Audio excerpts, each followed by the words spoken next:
Hello, everyone. Ron Spomer back with another Ron Spomer Outdoors Podcast. And I'm happy to be here with you today. And I have some answers and some questions. Usually the questions come first. I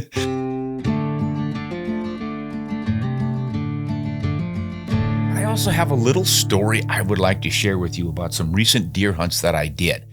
They really are juxtapositions because one of them was a commercial hunt with an outfitter, wonderful lodge, wonderful food. The personalities were great. They just did everything they possibly could to make that trip a success. He had lots of trail cameras out. He knew where his deer were moving. I mean, it's just a complete package deal. And it's the way a lot of hunters hunt whitetails these days. They have trail cameras, food plots. Sometimes they'll put out corn. Well, often in many states, they'll put out corn or apples or some other kind of bait. And it's legal in those states. And it's become a pretty common way of hunting white-tailed deer. And I think mostly because so many people have such small areas on which they get to hunt. It's not like in the old days where you could roam across miles and miles and thousands of acres of native grasslands or forests or something. So when you're in a smaller place like that, it kind of pays to sort of groom things to work for you. Keep the deer coming in, keep them around your area, and that sort of thing. So that was one hunt, and it worked out beautifully. I mean, the gentleman, his name was Micah Collins, and he runs Big Kansas Whitetails, and he put me in an area where he had been seeing a good buck pretty regularly on his trail cameras every couple of days or something, and he had some scrape lines that they were working, and then he had food plot and everything else. And he actually succeeded in stuffing me into a box blind, which is pretty hard to do. Not because I'm so big I don't fit into a box blind, because I just don't like being in a box blind.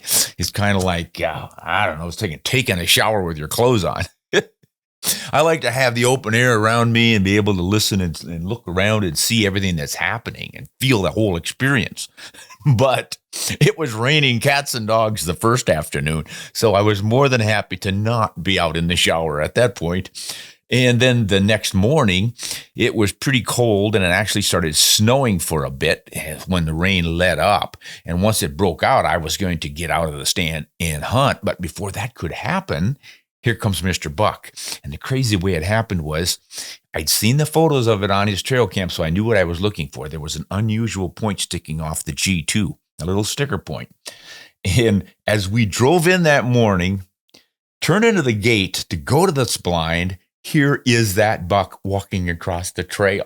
He walked into the trees. And Micah said, there's your buck. He says, now, if things work out like they usually do, he will spend the early morning checking his scrape lines, making new scrapes and all that. And then he'll probably come past your area because he usually shows up on that camera. 2 hours later, here he came, and I was able to get some photographs of him. I shot some video as he was coming in, set the camera aside. I don't know how I kept my composure through all of this. Picked up my crossbow that I was hunting with for the first time. It's another new one. And got a nice 20-yard shot on that buck. And that really rekindled my love for bow hunting. I can't pull bows anymore because of some rotator cuff injuries, although I may be back in shape enough to give that a try, and I'd kind of like to do that. But that was a great hunt. Now, the juxtaposition was the very next hunt in South Dakota. Completely do-it-yourself. Went with an old buddy. And he has just a small farm that he has permission to hunt on. No trail cameras, no food plots, nothing. It's just go out there and see what you can find. And it was really interesting because the two of us are old enough and experienced enough that we pretty much knew what to do. In whitetail country, especially in an open terrain farm, mixed farm ground, open prairie country like in South Dakota, you just figure out where the food source is and where the heavy bedding cover is, and you figure, well, that at the crack of dawn, those deer are going to be eating, and then when they're done, they're going to cross over to where they want to bed. And if it's during the rut, the bucks will be roaming around looking for the does, and something could happen at any time of day, and that's just the way it worked. It was bitter cold, 0 degrees opening morning. We were freezing them off. And we didn't see all that much activity, but they were doing what we anticipated they would do. So in the afternoon, when the temperature came up, we returned to that area, sat where we could watch the travel routes between that feed field and the bedding area, and of course, expecting them to come out of the bedding area. And sure enough, here came a doe, and she was pretty much running, looking behind her like there's probably a buck harassing her. And she came within 200 yards and stopped, frozen out there in that open grass field. I had a doe tag. I had a 300 H&H rifle, and I took a neck shot for perfect harvest for meat. Now we've got a beautiful doe on the ground for meat, but we didn't go up and celebrate, go out and get her. We stayed put. Why did we do that? Because there was probably that buck following her, and George had a buck tag. So we sat for another, half hour, 45 minutes, and here came the buck, scent trailing that doe as they do during the rut, got out to where she lay, and he was startled. He jumped back and looked around for a bit. Then he started circling her and stood stock still, and George took about a 200-yard shot with his 244 Remington. Look that one up. That's an odd cartridge. And he got his buck. So within about an hour, we got 2 deer, and we just sat right on the open fence line. No blinds, as I said, no bait or anything else. And that was such an interesting polar opposite of the previous hunt. And it just reminded me of how many different ways there are to hunt. There's no absolute. There's no right or wrong. As long as you're following the law, the rules, and the regulations, whatever works for you and appeals to your style and your ethics, go for it, because that's the beauty of this whole thing. It's not like so many other things in life that we can do where we have different regulations, especially when you're talking about a game or a sport. Now, I use those terms a little bit hesitantly with hunting because I don't want to mean frivolous pursuit or something you don't have to do. Hunting is an ancient, atavistic, and necessary aspect of life for predatory animals. And humans are predatory animals, always have been. We have stereoscopic vision. We have opposable thumbs with which we can grasp things and make tools. And while lions and wolves and other predators use speed and fangs and claws to capture their game, well, some of them use poison like rattlesnakes, and some of them use traps like spiders, but humans use the tools that we invent, and then our intelligence and our eyesight. That's how we get our game, but we're definitely made to be predatory animals. And all through history, I think we've been doing this. Of course, we eat vegetables and fruits and things too. We're omnivores, but going hunting is just a natural part of being a human. Some of us have an intrinsic need to do it. And I certainly am one of those people. And you probably are too, if you're listening to this channel. So go out there, guys, and just enjoy it. I just had such a great time on both of these hunts for different reasons, but they were all wonderful hunts. And I saw a lot of wildlife, turkeys and squirrels and ducks and geese and pheasants and quail, you name it. And it just makes one's life so much richer. All right. Now that my little story is over, we're going to get to our reader questions and answers and corrections. But before I do, I want to raise this little cup right here, which has a photograph of some wood ducks up in a tree with lots of red berries on it. It's a photograph I took just before Christmas one year. It was an absolutely spectacular evening, and I got these wood ducks eating crab apples out of that tree, and it was a real treat. I'd never seen such a thing before, and I haven't seen it since, but wow, what a special time that was. So I put that on a mug, and we have it on the Ron Spomer Outdoors store. So if you go to ronspomeroutdoors.com website, you can find the store and buy some fun things like these cups. We're going to be adding more wildlife photos to these. I've got some really cool elk and a really neat buffalo recently that I picked up with a lot of frost on his head and his beard. We've got t-shirts and caps and just lots of fluff stuff that nobody really needs, but sometimes they're fun to get, and they might make a good Christmas present for the hunter who is everything.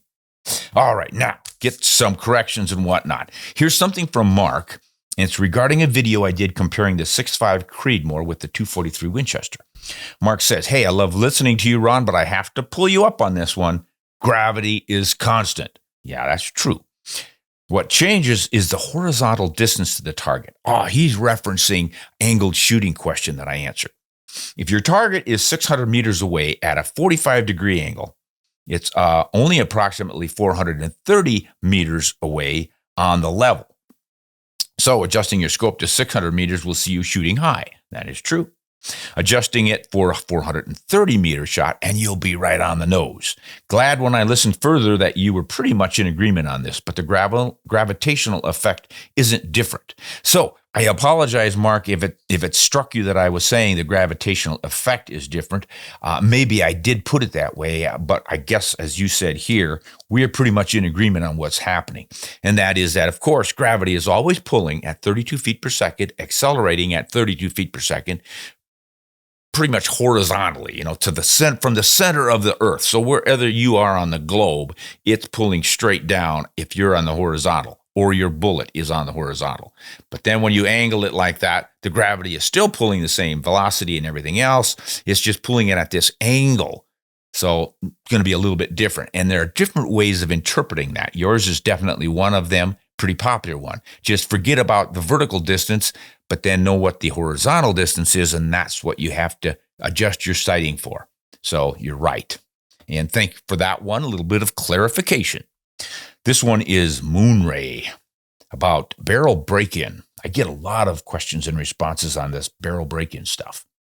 Hey, in answer to the first question, I think what Ron is trying to say is, yes, the energy of a bullet is calculated by, oh boy, here we go into some physics numbers that I don't quite understand. It's calculated by 0.5 MV caret 2. I think that means squared. But the rate of energy loss is dependent on the ballistic coefficient related to aerodynamics, not the mass. Oh boy, this is getting confusing. Einstein's E equals mc squared applies to the rest energy of mass if the mass was changed into energy, as is apparent in nuclear reactions. Oh, you're losing me here, Moonray. For a moving object, the faster it loses energy, the more quickly it slows down. Bingo! You got that one right, and I understood it. This is not really dependent on mass, as Ron touched on. Ballistic coefficient is the figure that shooters should focus on. I agree on the last sentence, too. I'm not quite understanding all the stuff in the middle there, but what I want to say is that mass is a part of ballistic coefficient. The ballistic coefficient of a bullet includes mass as an essential part of its measurement.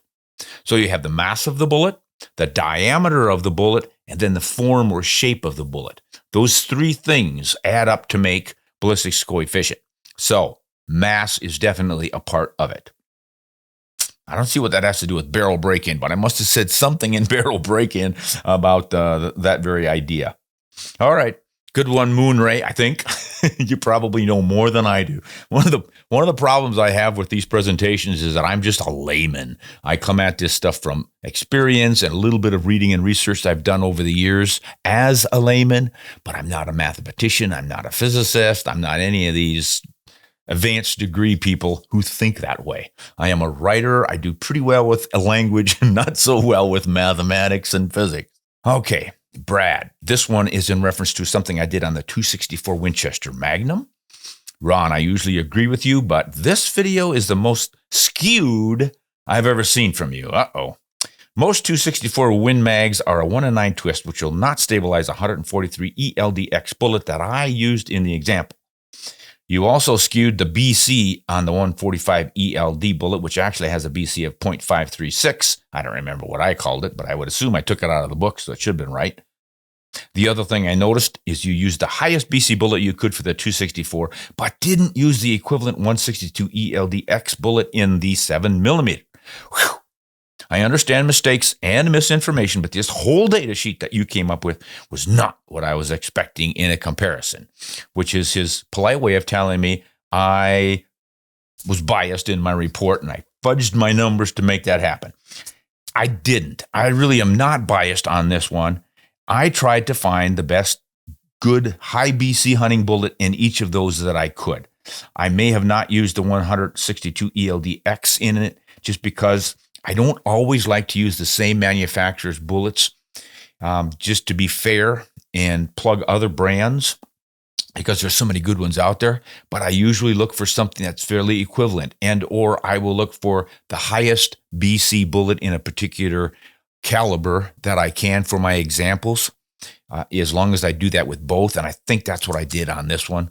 But your points are well taken, and I think what we want to come away with from this, Brad, is that whenever you folks are doing Well, seeing videos and or reading materials on ballistics, you do need to keep in mind that there are all these little numbers that can change to skew the results one way or another.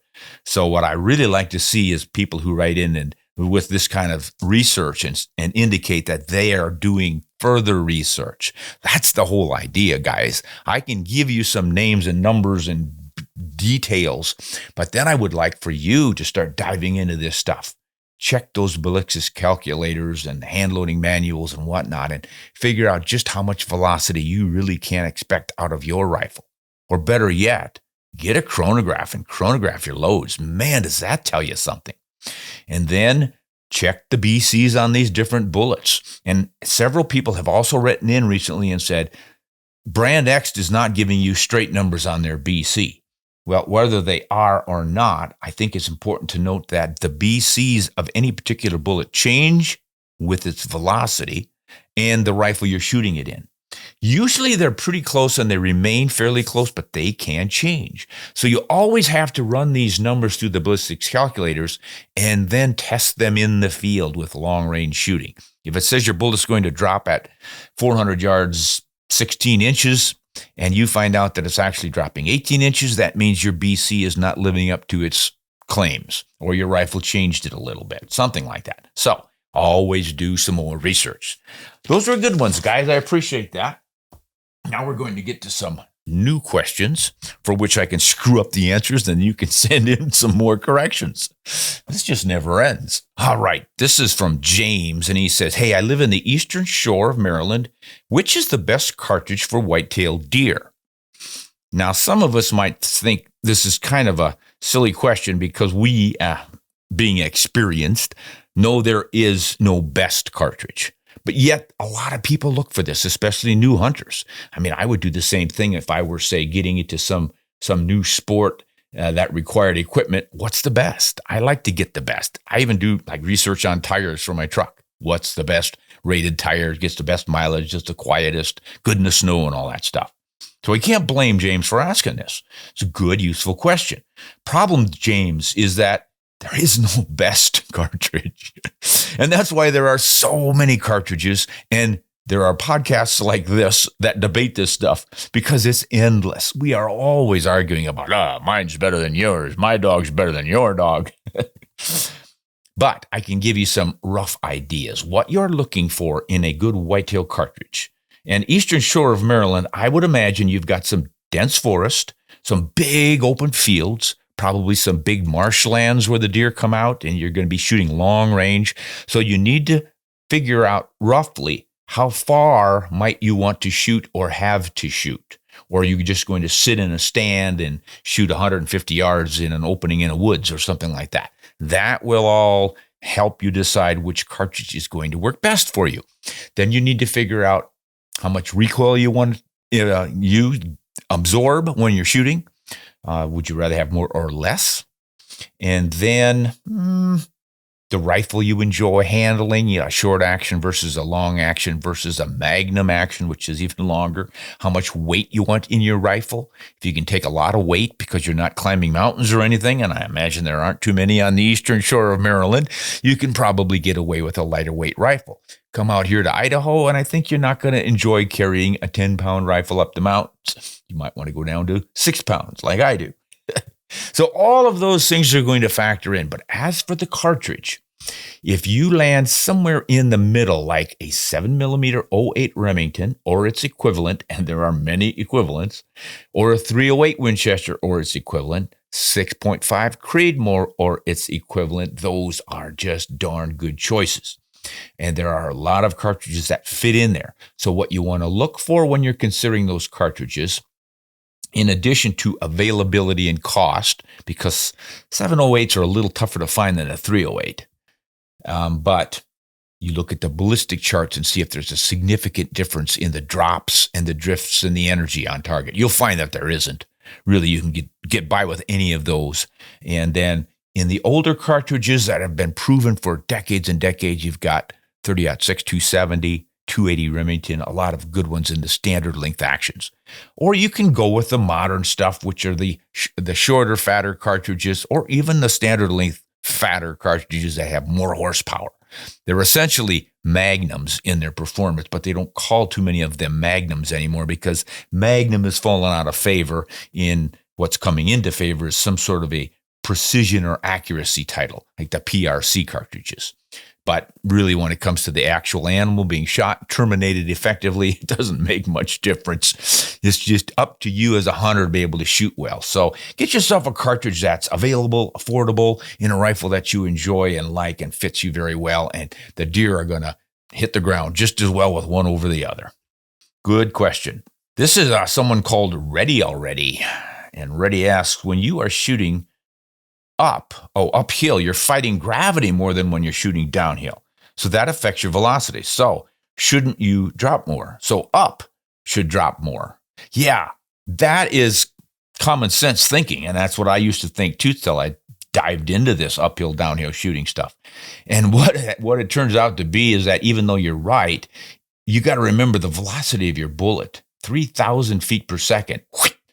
And then the gravity's pull is 32 feet per second. But over that first second of flight, gravity has got to pick up the speed, so it's starting from a stop essentially, and the bullet starts to accelerate down with gravity at 32 feet per second. So it's really only going to fall at 16 feet per second over that first second. So it takes 16 feet per second away from the 3,000 feet per second bullet flight, and the time it gets there, it ends up being so negligible you can't even tell the difference. So then it comes down to that trigonometry thing, or as our earlier commenter said, it's like figure on your horizontal distance, not the vertical distance. So good question, though, because I think that's a real common perception. I certainly had it. I figured, gosh, if you're shooting downhill, the gravity is pulling your bullet and accelerating it, so you should shoot high. But uphill, it should be just the opposite, but it's not. Regardless, up or down, your bullet's going to strike higher. Oh boy, Havoc asks, he says, we don't have rifled shotguns in South Africa, so our only option is a rifled slug. I don't know if that's true or not. You're there, I'm not. Maybe someone else from South Africa can correct us if it's wrong. I can't imagine why you wouldn't have a rifled shotgun in South Africa, unless there's some sort of a regulation against them. But what I want to comment on here is your last sentence. Our only option is a rifled slug. That may be, but I want to make a qualifier on rifled slug, and I'm doing the quote sign here for those of you just listening. Rifled slugs are widely misperceived by shooters, and the very word rifled slug says why. If you've ever seen a shotgun slug that's rifled, you'll notice there's a raised rib on the shank of that slug, and they're kind of spiraled. So it says, well, that's going to make the thing spin like rifling would with a bullet. But rifling in a barrel grips the bullet. The smoothbore shotgun does not really grip the rifling on a slug. So why is the rifling there? So that that slug will fit down different chokes. In the old days, when they were shooting rifled slugs, or just any kind of a slug, you had a heck of a time getting a harder slug to go down a full choke barrel. So if you had a full choke barrel on your shotgun, you could get some serious pressure issues with a rifled slug that was really full size. .729 is nominal diameter of a 12 gauge bore. And if you happen to have a slug that was .730 or .731, and you cranked it through a full choke, which constricted that 729 down to way tighter than that, yikes. So what they did was they made the slug undersized, except for those ribs, the rifling ribs. They stick out enough to fill .730 or more. And then they squeeze down real easily because they're soft lead and there's not much to them. When they go through a tight choke, they will obturate or squeeze down to fit that and maintain a little more accuracy than they would if they really got scrunched down as a full slug would.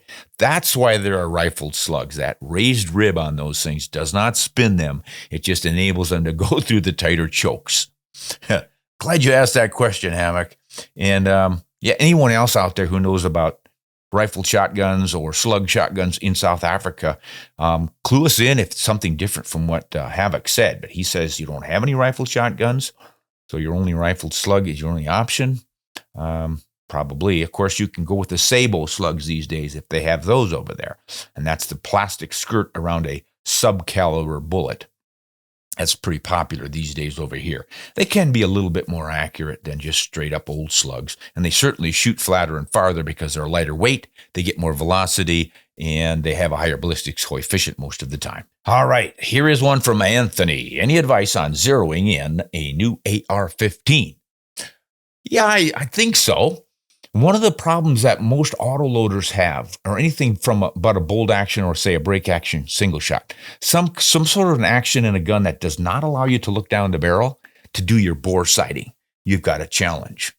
But with an AR-15, you can remove the upper and then you can look down your barrel. So that's what I would do. Mount your scope, take the upper off of the lower, and then set that on your sandbags, look down the bore. Let me think. Yeah, this should work.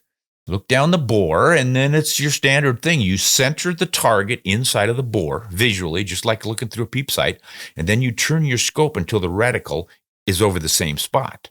Then you should be on paper, certainly at 30 to 50 yards, probably at 100 yards. But if you want to play it safe, shoot your first target at 50 yards to stay on paper, and use a big sheet of paper just in case. Once you've put a hole in that paper, you can then dial the scope to go to the hole if you keep your barrel in the same location. So if the barrel's pointing at the bullseye, the bullet goes up here, keep that barrel locked down, pointing at that bullseye, turn the crosshairs on the scope until they cross the bullet hole, and then the barrel and the scope are both looking at the same place. That's how you can start sighting in your AR-15. All right, this is from Johan. Johan asks about the Hoenig Rotary round action rifle. That one is really popular. And what a incredible rifle action that is. He asks, do you have any more rare action rifles? The Hoenig Rotary round action rifle is so interesting. Do you have any other recommendations for rare action rifles? Boy, Johan, I really don't, other than...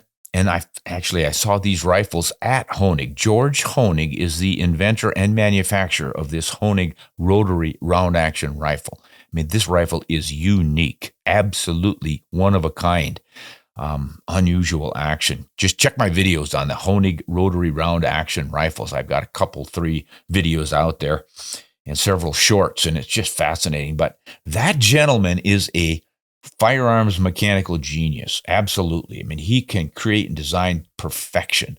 And he has a collection of old German rifles, including some Saurs that have some really interesting features. I'd love to get back over to his place and do some videos on those particular rifles, because there are some drillings and some Fearlings and 4-barreled rifle shotgun combinations. I mean, all kinds of crazy things. And they've got some really innovative little tweaks and things to them, like hidden compartments and different adjustments on the sights and protectors for the sights and all sorts of things that you don't usually see. But the actions are otherwise fairly typical. Bolt actions, break actions, falling blocks, and rolling blocks. And, the rifles over the years that have been developed. And there were some rotary cylinder rifles, like a revolver. They actually had rifles that were revolvers. Those didn't work out or last that long, but they were out there too. But there's nothing as unique as this Hoenig Rotary round action. That one is really spectacular. All right, SR82. This may be a silly question, but in regards to the 7mm PRC and the 7mm Remington Magnum, do both fire from the same gun and the same barrel, or do you have to modify the gun to fire each round? They look so different. Yeah, they absolutely look different, and that means you cannot shoot them in the same firearm.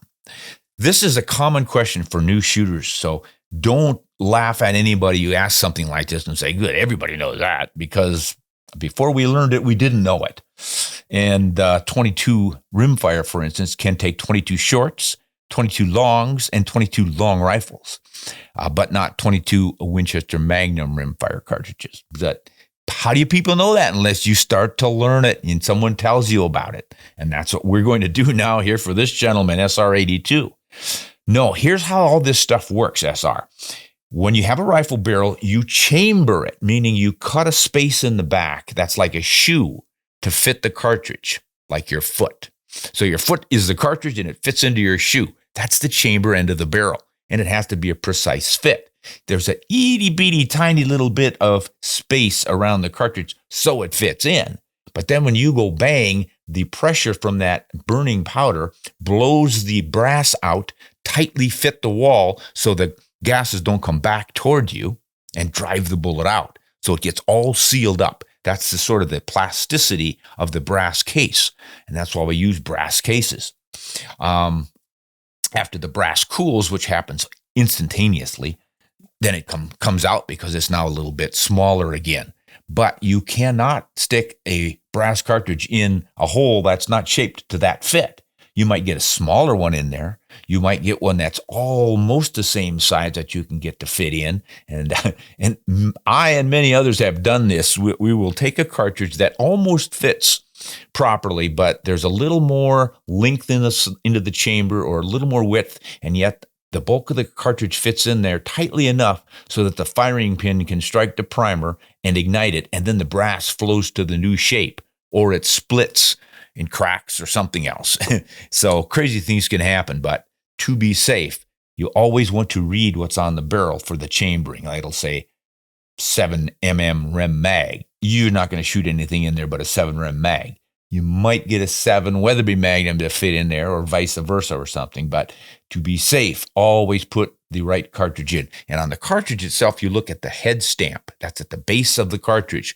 And you'll notice a little lettering and such on there, and it'll say the numbers and the name of the cartridge. So you got to make sure that stuff matches up. Or you might do an accidental loops that fit, but it really shouldn't have. And then you've got problems. So yeah, got to have the right chamber for the right cartridge. All right. Mr. Michael asks, I have a few questions about the 7mm PRC. This thing is getting a lot of attention here now that they're finally out with it. What is the overall cartridge length? How will it be on barrel life with a typical load? What range does Hornady's hits suggest are the limits for elk? And how about for deer? Oh my goodness, you've got all kinds of questions about this PRC, Michael. All right, I can tell you the 7 PRC is standard length action, 30-06, same length. 3.340, I think, overall length. So it's going to fit in the standard length action rifles. It's fatter than the 30-06. That's how it gets this extra horsepower, more room for the powder. How's it going to be on barrel life with a typical load? Oh gosh, I think it'll be about like the 7 Rem Mags, have the pretty similar volume. I have maybe a couple, 3 grains more powder. So it's going to be right in that range of the 7 Rem Mag or the 7ST. It'll have more life than the STW. That has more powder capacity, but the WSM 7mm is about the same. So, it'll be nothing to worry about for hunting. Target shooters will probably go through barrels fairly quickly. I don't know. Depends on the barrel steel, whether or not it's chrome lined, a lot of things that impact barrel life. But I would guess somewhere in the 1,500 shot range. But again, it depends on how quickly you shoot. And if you go bang and then, let's say you do 3 shots in a minute and you do that for a box, you're going to heat that barrel up. And the hotter the barrel is when you shoot each subsequent shot, the faster it erodes. So keep it cool and you can get more life out of that barrel. What was your other question? At what range does Hornady's hits suggest a limit for elk? I'm not even familiar with Hornady's hits. It must be some web calculator that calculates the remaining energy in a particular load and bullet at range. And when it falls below a standard, and I would guess it's probably 1,500 foot-pounds for elk sized animals and 1,000 foot-pounds for deer. That's pretty commonly used as a standard. And then when you reach that level of energy, because you've wasted it pushing air out of the way, that's what they would say would be your maximum range for effectively taking game when you hunt. I don't look at it that way so much because I don't like to shoot things so far away that that's happening. I like to keep my distances close enough that I don't even have to worry about remaining energy in the bullet. And I also don't believe those numbers are absolute because I know they're not. Plenty of deer and elk have been taken with bullets landing and carrying a lot less than 1,000 foot-pounds of energy when they got there. It doesn't take all that much energy to penetrate to an animal's vitals and disrupt them, causing hemorrhaging, and that's what kills the animal. That's why bow hunters can launch an arrow that, gosh, you're lucky if you're carrying 140 foot-pounds of energy. they don't have any trouble killing stuff with them because they're superb at hemorrhaging. So I don't know how excited I would worry about that thing. And I always discourage long-range shooting, not because I'm on my moral high horse and I'm going to condemn anybody who does it, but there's just so many different things that enter into precision shooting at long range that you just cannot depend on, especially in a hunting scenario. It's one thing to be on the target range and screw up and miss a target or hit the edge of it, but on a game animal. And the other thing is that steel plates don't move while you're saying, I'm going to shoot now, pulling the trigger, the lock time, the bullet leaving the barrel, the flight time till it gets there. A deer can easily take a step or two while all that happens, and then you end up with a wounding shot, et cetera, et cetera. Now, I'm not white snow blameless here. I have tried a long shot, a couple of them. I've tried a couple 500s, and I did one at 777 yards, for which I've taken 777 lashes from various people out there condemning me for that stupidity. But I got my deer. But it doesn't mean I'm going to do it all the time. I just figured I needed to have a little experience along that line in order to pontificate. So, yeah, don't freak out too much about that. The 7 PRC cartridge was designed for precision long-range performance, but that doesn't mean you have to hunt that way. All right, Joshua asks, how did they calculate velocity before instruments or chronographs, electronic chronographs? A chronograph works by reading light. A light changes and it turns on a timer, and then when the bullet passes over the second measuring device, called a screen, it then switches the timer off. So you can imagine a timer, my God, to time a 4,000 feet per second bullet in about a 4-foot span. Man, that's a fast clock and some fast screens to capture it. All they're doing is seeing the shadow of the bullet passing over. This is crazy. I just marvel at some of the technology we've developed, especially things that work with light because it's so fast. Light travels at 186,000 miles per second. So anyway, the bullet in a modern chronograph passes over that first little trap, that light screen, and it goes start the clock, clickety, clickety, clickety. The microseconds are clicked off, and then it passes over the next little trap, and that shadow says turn the clock off. Now do the math and calculate how fast that bullet was going. Thank goodness they can do it, because the old ways involved a lot more stuff. Let's see if I can explain this. It seems to me I did one of these not too long ago, but it's a good question. It comes up fairly often. They think of the axle with two wheels on it, like on the back of a car or a truck. Take that axle off and the two wheels. Over the wheels, make cardboard discs on which you have a target and make them perfectly matched up. So they're both spinning exactly the same. Shoot, and your bullet hole passes through one. And before it gets to the second one, it has moved a little bit. There's your measurement distance where that second hole is on that second disc. You compare those two holes, you make your measurements, you do the math, and you figure out how fast that bullet was going. That was one way they did it. Another one was a known weight on their pendulum. So you've got a big, heavy target hanging there. You hit it with your bullet, and it goes, and the distance at which it gets pushed back could have been calculated or was calculated against the energy required to move it that far. And they could figure out the velocity of the bullet based on its weight mass when it hit the target.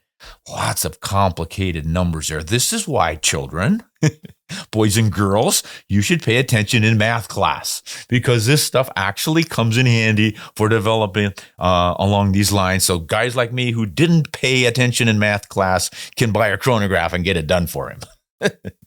But those are a couple of the ways they did it, Joshua. Thank goodness we don't have to do it that way anymore. All right, Cell Rod 55. Does the 6.5 have the same sectional density for larger game? Well, he's meaning the 6.5 bullet, the .264 inch diameter bullets used in the Creedmoor and the PRC and the 264 Win Mag and the 65300 Weatherby and all the 26 nods, all these 26s, all the 6.5s. Is there good sectional density? Well, sure.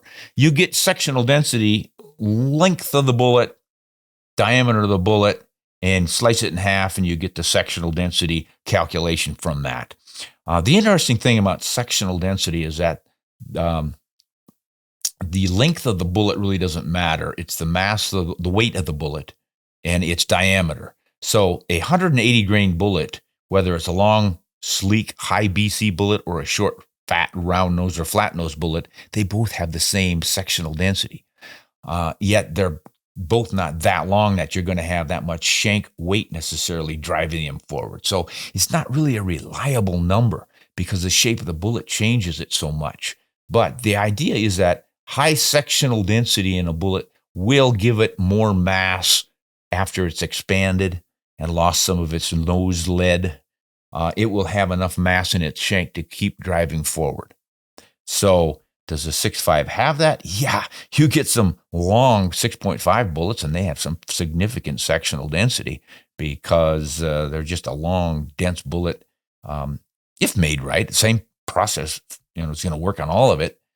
And in fact, Karamojo Bell, and I bring this guy up quite a bit because he is just such a figure in hunting with light calibers. He was an elephant hunter during the commercial ivory years, way back when, 1908, that time. And he used the 7x57 Mauser with a 173 grain bullet to brain shoot elephants. This was back in the day when they were shooting half pounds of lead out of slug guns and stuff to try to get elephants. Well, he just figured out that bullet had enough sectional density and velocity to penetrate to the brain through a lot of bone. He also used some 6.5, specifically 6.5 Mannlicher Schonauer, which has less energy, less velocity than the 6.5 Creedmoor, to give you an idea of the effectiveness of these bullets. They would reach the brain. He took something like 300 elephants with that before he gave it up because some of the bullets were bending on their way in. Just a little bit too thin in cross-section, and they bent. So that'll tell you what your potential for penetration is from the right 6.5 bullet. Now, I think this is our last question, it looks like, from Lindsay. Why does every caliber Weatherby make use slow-burning powder and kick like a mule? I'm not being a smartass here. I'm honestly wondering. Well, first of all, I don't think they kick like a mule. I haven't found any of them that kick like a mule, although the 378 was a bit of a punch, and I haven't shot the 460 yet. I heard that does kick like at least a small horse, if not a mule. But no, not every Weatherby cartridge kicks like a mule, but they use slow-burning powder because there's pretty good volume in most of them, magnums, belted magnums most of the time. But they're throwing heavier bullets. The thing with burning powder rates, slower burning powders are used to start a heavier bullet for caliber for any cartridge. So in a 30 caliber, like the 30-06, if you're shooting a 220 grain bullet, you're going to use a slower burning powder than if you're shooting a 125 grain bullet. Because of inertia, it takes more oomph to get that heavy bullet started. It's like pushing a big old truck versus a kid in a little cart. You've got a lot more weight to break the inertia of sitting still. Once you get it going, wow, away it goes, and it continues going that way, inertia. So if you use a fast-burning powder behind a big, heavy bullet, you raise your pressures to dangerous levels unless you reduce the quantity of that powder. So that's why they use slow-burning powders. It gets those big bullets moving properly without raising pressures too much. And that's what I can tell you about the Weatherby cartridges. They make them right, they make them fast, and yep, they're magnums, and they do have a little bit of recoil. All right. Hey, those were great questions. Those were great corrections today, guys. I hope you enjoyed the program. And once again, I will look forward to your questions for the next time around and your corrections. We appreciate you watching and listening. Do check out Ron Spomer Outdoors website. Buy yourself a cup or two for Christmas and get one for Grandpa. We'll see you next time. Hunt honest and shoot straight.